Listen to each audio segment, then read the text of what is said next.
You're watching Oklahoma's News 4 at 6. They took the money and they ran and they left us here holding the body bags. The trial's over. Now a judge will decide if Johnson & Johnson is on the hook for getting Oklahomans hooked on opioids.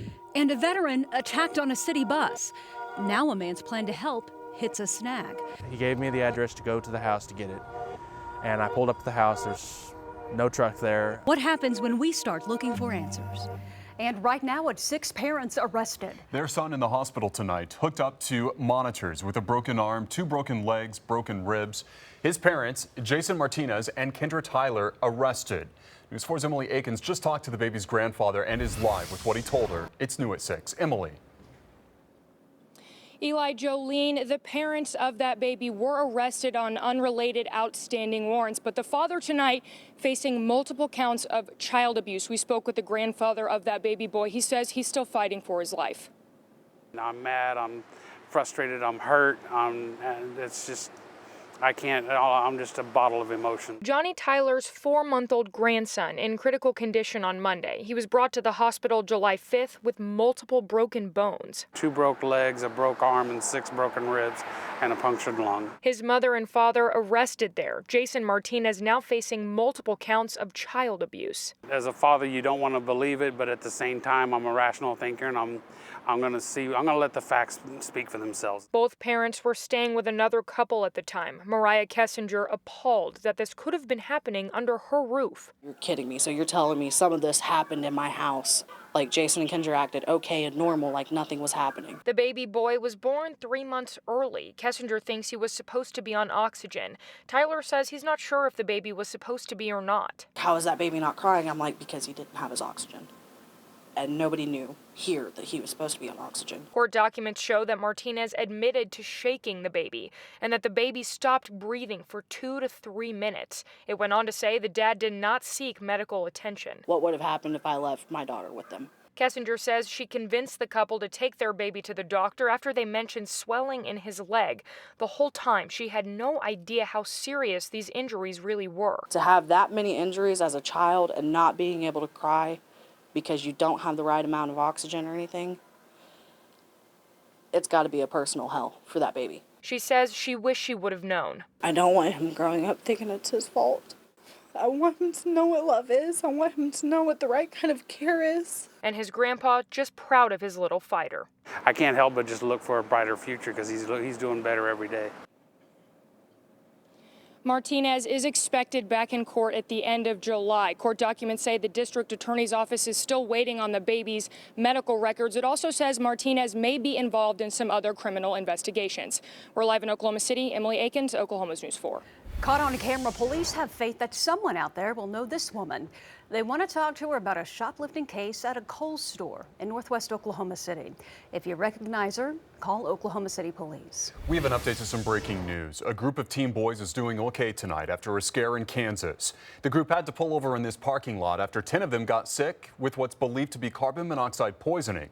They ended up having to go to the hospital. It happened in McPherson, Kansas. The boys were all from a church in Duncan, and we're told that a parent did drive up to pick up the boys. Meanwhile, the van is being checked out and repaired in Kansas tonight. Tonight, more details about a dog badly hurt last week. Vets think Jaws may have been hurt by fireworks. You can see he's lost part of his jaw and eye. Tonight, we know his surgery on Friday was a success. The vet removed his eye and closed up the wound there on his neck. The group that rescued him says he's recovering well, and despite everything, he is still wagging his tail. Good news for him. And Oklahoma, well, versus opioids. An historic trial now suing Big Pharma. It's in the judge's hands. For 8 weeks, we've heard fiery debate between the state and Johnson & Johnson. The company is accused of causing the opioid crisis by oversupplying their products and downplaying the risks. News 4's Lily Zhang has been following the trial since the very beginning. She joins us now live in Norman with the closing arguments today. Lily. Well, Eli, Jolene, the state once again pointing the finger at corporate greed as the cause of this opioid crisis. But today, the final words from both the state and defense. They took the money and they ran and they left us here holding the body bags. Attorney Brad Beckworth claims Johnson & Johnson not only ignored history, but their own scientific advisors. The company is accused of causing the state's opioid crisis, oversupplying drugs, and downplaying the risk of addiction. I mean, where did the crisis come from?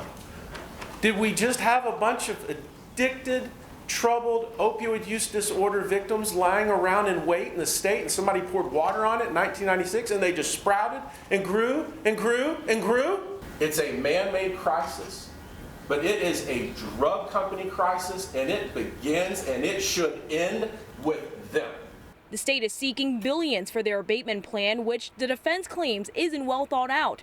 They say the company has marketed their products responsibly. Don't tell me that doctors weren't aware, Oklahoma doctors weren't aware of the risks. The marketing aids used by these people all contain the FDA labels. I mean, let's be clear, Larry Ottaway is a fine lawyer, but that's the most skillful application of lipstick to a pig I think I've ever witnessed. Oklahoma Attorney General Mike Hunter says the state is confident in their case, even pointing to one of the defense's expert witnesses, Dr. Timothy Fung, as a defining moment. He had presented a lecture in which, in a very passionate, precise way, he blamed the opioid manufacturing industry for the crisis in this country. So as far as I'm concerned, that expert witness almost made our case for us. Now, I am told that it could take more than a month before the judge returns with his decision. Reporting live in Norman, Lily Zhang, Oklahoma's News 4. Now, first weather from the Forewarned Storm Team. You know, for mid-July, we've had a great stretch of weather. Evenings have been mild, mornings have been mild, temperatures a little hot during the daylight hours. Let's take a look outside here in Oklahoma City, and we have some cumulus clouds out there. A tropical air mass is still in place right here in central Oklahoma. That's what's been holding the temperature back into the upper 80s and lower 90s. Western Oklahoma, you folks are pretty hot. 100 degrees on the north side of Guymon right now. Eastern Oklahoma, it is cloudy. It's humid, but it's really mild. 76 degrees this afternoon in parts of eastern Oklahoma. Of course, a good reason for that. It's the remnants of Barry, now located near Russellville, Arkansas, not very far away from our state, lifting to the north-northeast. All this light to moderate tropical rain shower activity continues in Arkansas and a few in eastern Oklahoma. It'll be dry this evening. Not bad. Temperatures upper 70s to near 80 at 10 o'clock. Few showers in eastern Oklahoma. But guys, beginning tomorrow, all that is about to change, and in a big way. I'm going to talk about that heat index at Oklahoma Forecast coming up. All right, we can't wait. Thank you, Mike. The people who fix the roads you drive on, they want to know what's important to you. It's going to help them decide what they'll be focusing on in the future. News 4's Lauren Daniel shows us how to make sure our voices are heard. You had a chance to give your take on today's projects, and now that chance is back once again, this time for those taking place from 2020 to 2045. So it's a very long ways out into the future, but it seems like things get here before we know it. ODOT asking for your input on future projects for all modes of transportation. Vehicles on the highway, trains, public transit, pedestrian and bicyclists. It's something they do every few years. Previous surveys made bridges a priority. Over the last decade or so, our bridges have improved from some of the worst in the country.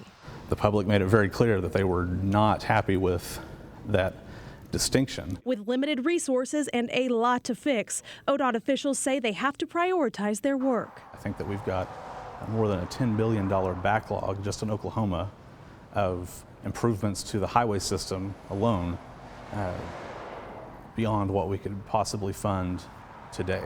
This is actually pretty easy. I did it by myself in just a couple of minutes. They ask you to rank your priorities, maybe safety, the environment, things like that, your values, the economy, rural areas, urban areas, whichever is most important to you.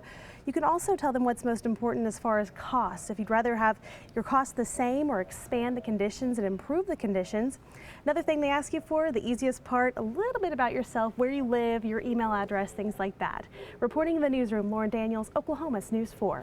And Lauren tells us that ODOT is encouraging people not just from the Oklahoma City and Tulsa metro areas to get involved, but also people who live in rural areas. You can find a link to the poll up on our website. It's k4.com, and the deadline to complete it is on August 12th. Coming up, a veteran beaten on a city bus. Good Samaritan has a plan to help, but there's a snag. He said that his mother and father-in-law had the title and keys waiting for me. at the house. They gave me the address. He gave me the address to go to the house to get it. And I pulled up to the house. There's no truck there. No truck and out several $100s. We're on the case tonight. What happened when we tried to track down that seller? And Oklahoma temperatures on this Monday afternoon range from the mid-70s in eastern Oklahoma to about 100 in our panhandle. Turns out Barry has a lot to do with that. It's even been affecting Oklahoma City's weather. But beginning tomorrow, that's all going to change. I'm going to detail your forewarned 7-day forecast 11 days out. Next. You're watching Oklahoma's News 4 at 6 with Jolene Cheney, Kevin Ogle, Mike Morgan, and Brian Brinkley. Oklahoma's News 4, looking out for you.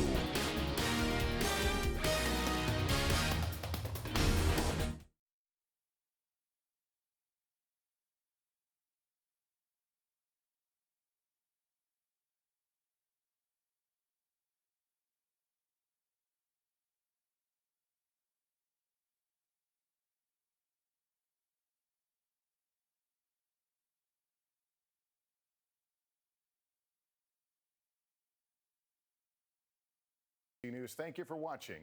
Have a great night, everyone.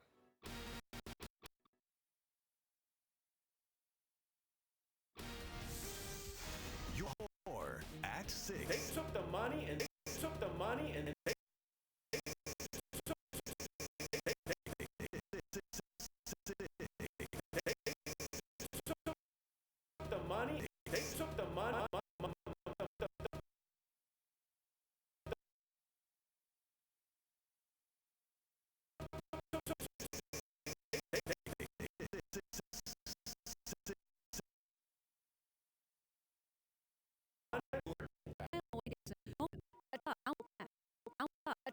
And a veteran Oklahoman's hooked on opioids. And a veteran.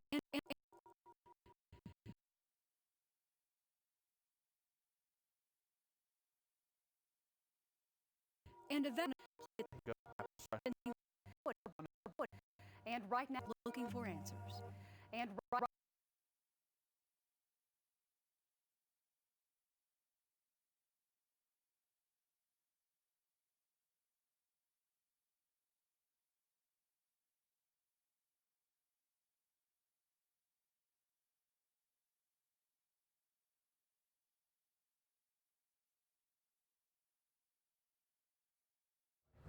someone moved, it looked like.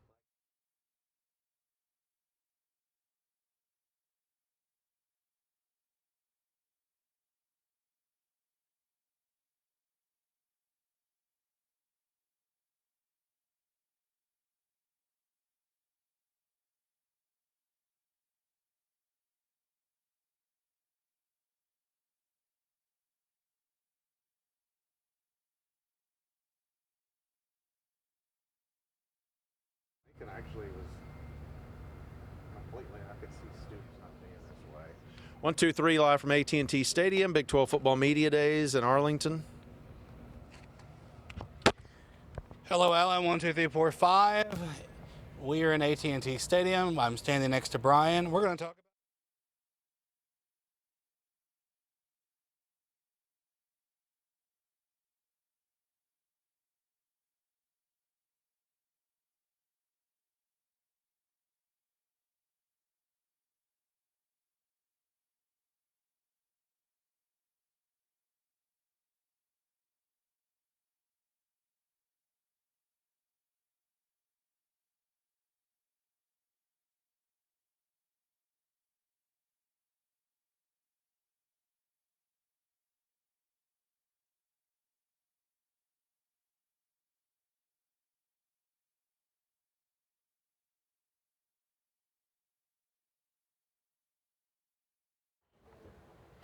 Get this story. It's terrible. A 61-year-old disabled veteran first attacked and robbed. Now it gets worse. Allegedly scammed. News 4's Jessica Bruno is on Crime Watch for us. Billy Williams tells me he saw our news coverage earlier this month of what happened to Johnny Neely while he was getting off of that Embark bus. He wanted to help find him another form of transportation, ended up getting scammed in the process, now leaving Neely out hundreds of dollars. When I have to get on bus 38, it makes me real nervous.